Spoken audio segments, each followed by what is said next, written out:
we're gonna start a new house. We're gonna square it up. We're gonna put the green plates on, put the foam board on, get the beams, get it set up ready for the floor joist. Show y'all how we do that.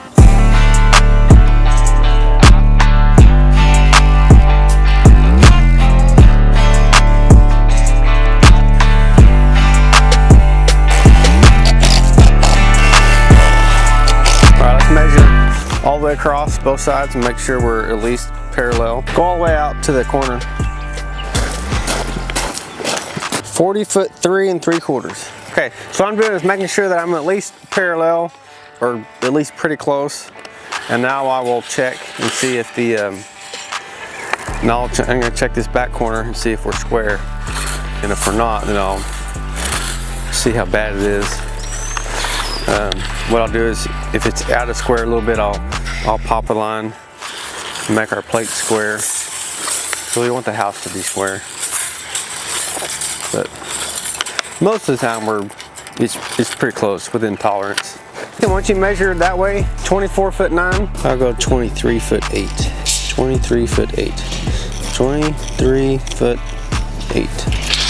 Alright, I didn't get to do my 24 foot 9 over here. I'm gonna go 23 foot 8, that's my run. Ethan went 24 foot 9, 34, 2, 15, 16. The reason I went an odd number over there, 24 foot 9, if I've got enough length, if you go 24 foot 9, 24 foot 9, it's 35 foot on the diagonal. But I didn't have enough room for that, so I wasn't able to do that. Alright, so take me out there. Okay, I'm a little out. About a 1/4 inch out. Okay. Okay, so I'm about a 1/4 inch out of square. So what I'm gonna do is I'm gonna measure 3 1/2 over there, and then I'm gonna let it hang out a 1/4 inch here to where I'm square. So I'll measure 3 1/4 here.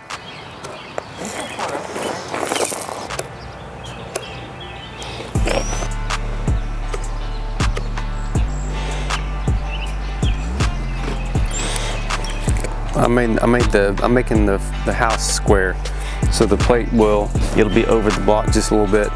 We chalk the line on here, and we'll get the plate square. Now take me to out there.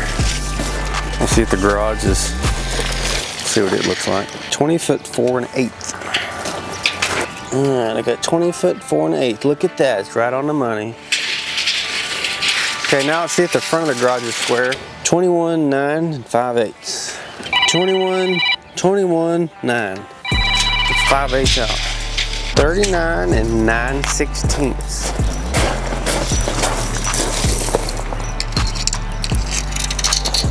39. Why? I don't understand. Why is it so hard to get stuff square?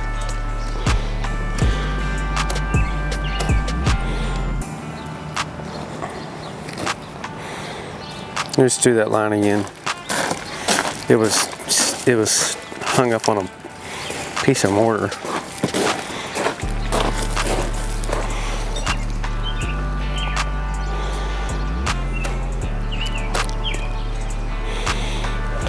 Okay.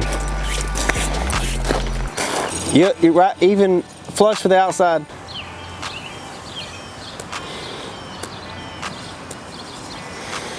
Quarters.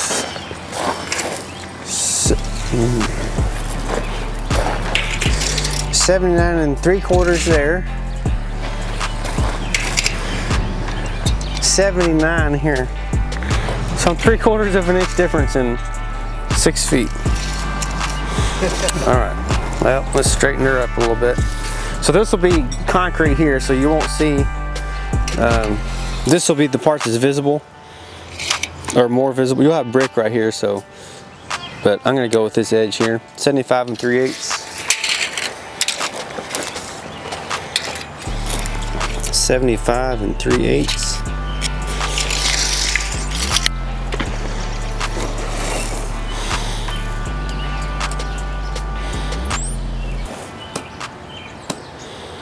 Okay.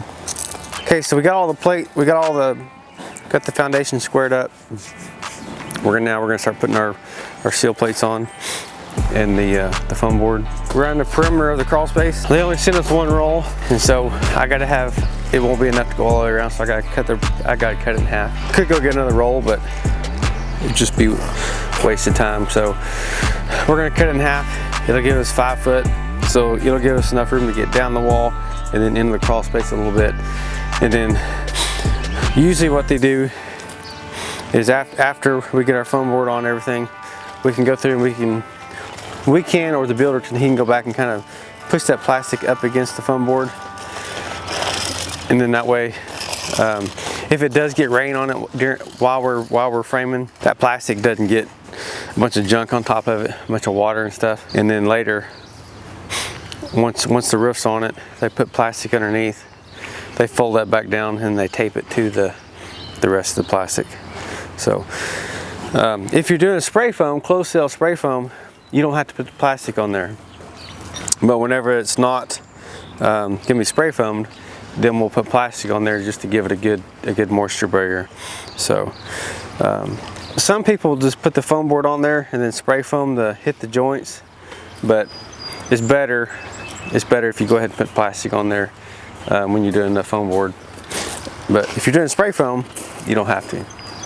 We also need to clean the all this off too.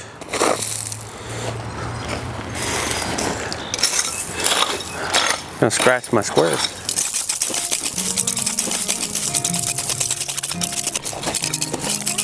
Cleaning all this off because the foam board, it's gonna go, you want it to go all the way down to the footer. It could sit on top of it, just wouldn't be as neat. So just clean it off.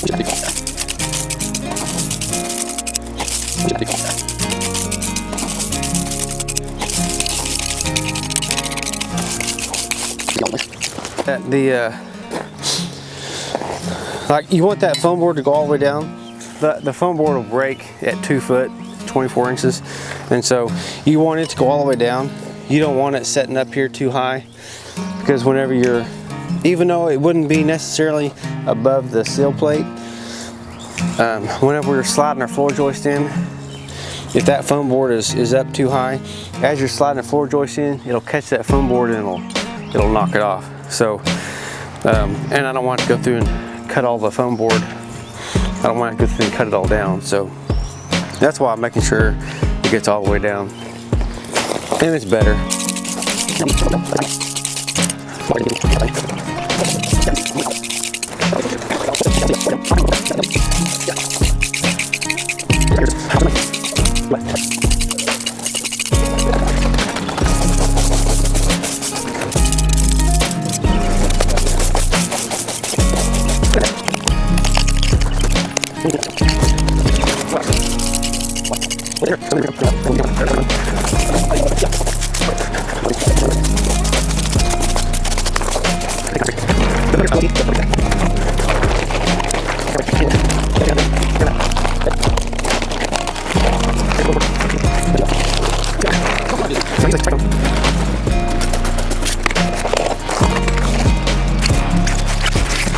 It's all bubbled up.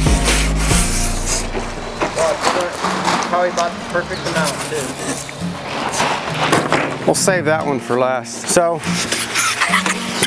this foam board, it's got it's scored every 16 inches, every 16 and then 24. So you can just break it in the middle, and then we'll put those around the crawl space. You can use your head. You don't use your head. That looks pretty cool. I'm sure somebody will comment, that's just a steer. What are you doing now? It'll probably give you a headache if you get too much. What we'll do is we'll put these guys, these guys in here, and I like to not. I don't like to see all this. I like to put it this way. It's more clean looking. Usually what I'll do is over by the crawl space opening, I'll leave one piece where you can see the writing. That way if somebody crawls in the crawl space, the inspector or whatever, they can actually read what it is. Which you could always take a something and stick in there to see how deep it is. But if he's at least got one that he can read, I might do that. Sometimes I might do that on like if there's a bunch of long walls, I might do one on each long wall. That way you can see it. But usually I'll just do one by the crawl space. The rest of them, I'm gonna do it like that. That way it's a more cleaner. That way the crawl space stays a little bit cleaner looking. By the time you get all your plastic down, all that's down, everything just looks a lot cleaner. So, and then we'll need to, after we put this foam board on, we can kind of shove some of this pea gravel kind of back up against it, and kind of smooth this out a little bit. So we get grading too. Yeah. And I'll just, once you get the plastic on that side, we'll shove that tight. And then what we normally do, as I usually just butt up to these guys, we'll put our beams in. Usually I do not go back and put a little piece in.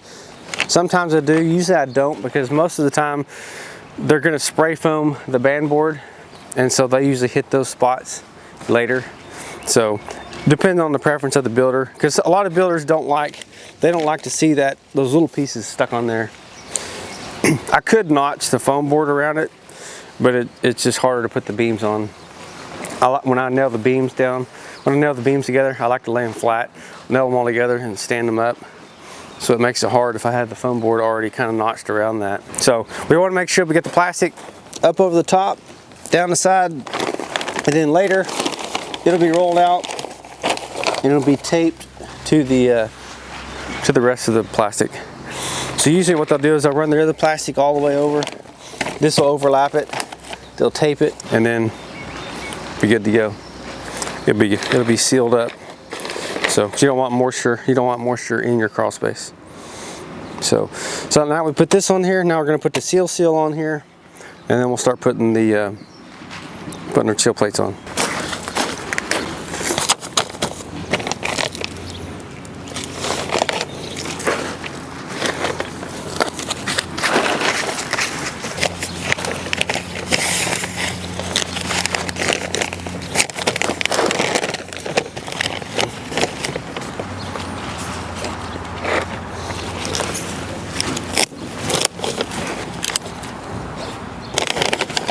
You can do the plates a bunch of different ways. This is how I do it.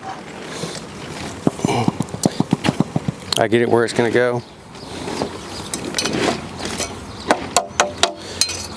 Get it good here. Wherever the bolt's at, I get it flush right there, and I'll just give it a little tap. Then I'll go on to the next one. Make sure we're pretty good.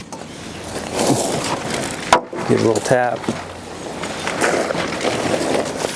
Go to the next one. Make sure I'm good.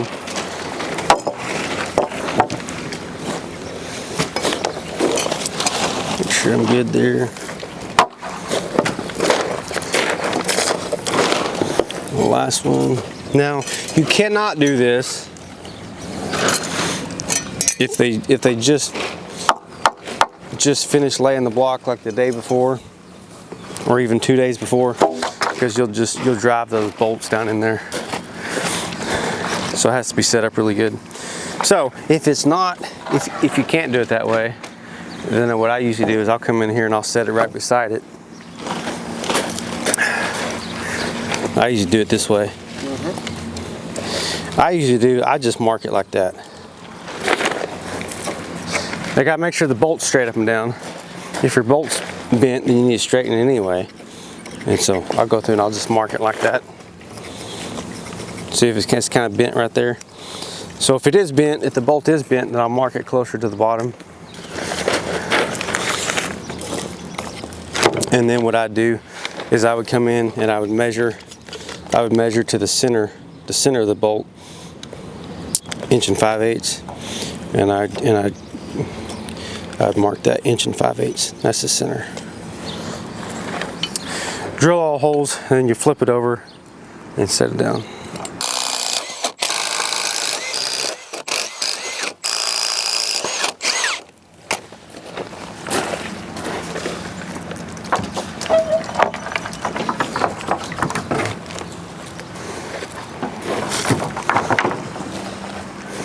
Okay, put the nuts and washers on and it's on the next one. Usually what I do is I go through and I'll get I'll do one whole side, I'll get all the plates on, and then I'll go through and I'll put the nuts and washers on and tighten them up.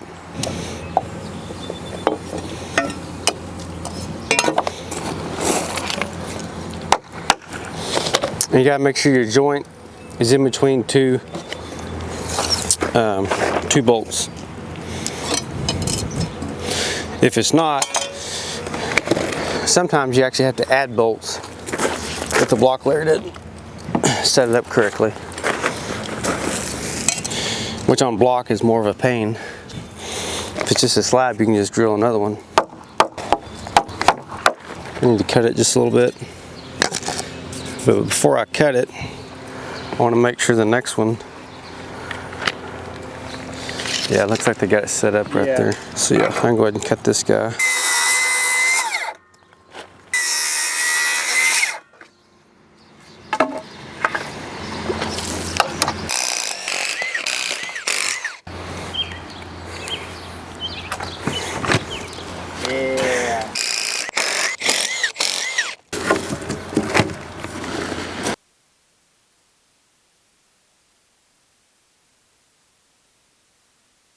Okay, now we're gonna install the foam board. So what we're doing is we're drilling.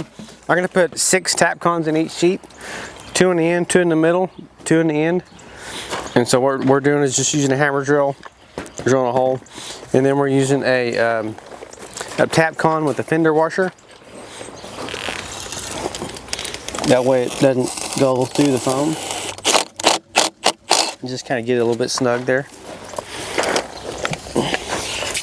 And I'm not putting glue. I'm not gluing it on because there's not, in my opinion, there's not much point in gluing it to the plastic because the plastic's not actually fastened to the block. If you're putting it directly to the block, then you could put the glue on there. But since we're putting plastic on first, I'm omitting that step.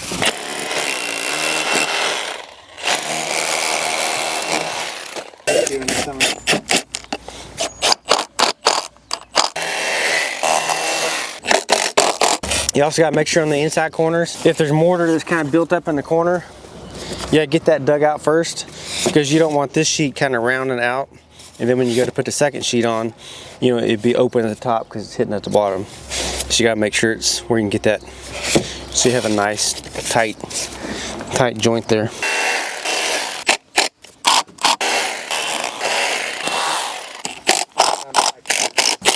Also, as I do it, I'll push this plastic back. If I'm feeling good, I'll tape it up here. But usually I'll just kind of kick it back. That way we're not walking all over it, messing it up. If you're walking on it, you can put holes in it. So I kind of just get it out of the way. That way, as we're putting the floor joist on, we don't mess it up. Because once we're done, roof's on, the builder, he'll come in here and put plastic down, and then he'll roll this out, and he will tape this to the other plastic. And the reason we don't put the plastic down beforehand is because if it rains, so if it rains before you get the roof on it, now you have all this water sitting on top of the plastic. I guess it would eventually dry out, but it's just a hassle. Yeah, you hate for all this water to be on there. Plumber, like HVAC guys, gotta come in there and work, and it hasn't dried up yet, and there's just water everywhere. They don't like it. So it's easier just to not put it down. But you do have to keep that crawl space vented, otherwise you'll have mold pop up. It'll pop up real quick if you don't keep it vented. And to have a mold, I don't know what they call it, a mold remediator, whatever they call them. To have those guys come in and clean the crawl space, it's like $7,000. You don't want to have that mold growing in your crawl space. You don't know about their mower?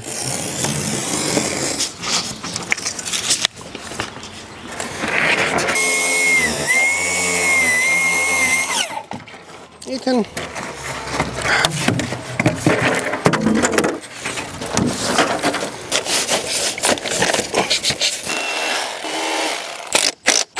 I did see, I can't remember who it was. I think it was maybe the Austin Framers guy. They had one of those, the guns that would shoot you could shoot the plastic or the foam board on. It had like a real long, I can't remember what it was now. It was a gun that would shoot it into the block or concrete. Looks like Ethan's been here. Protein bars.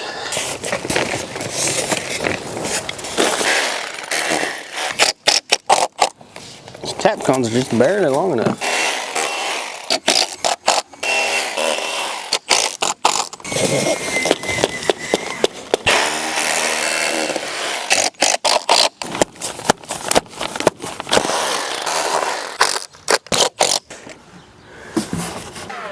Yeah.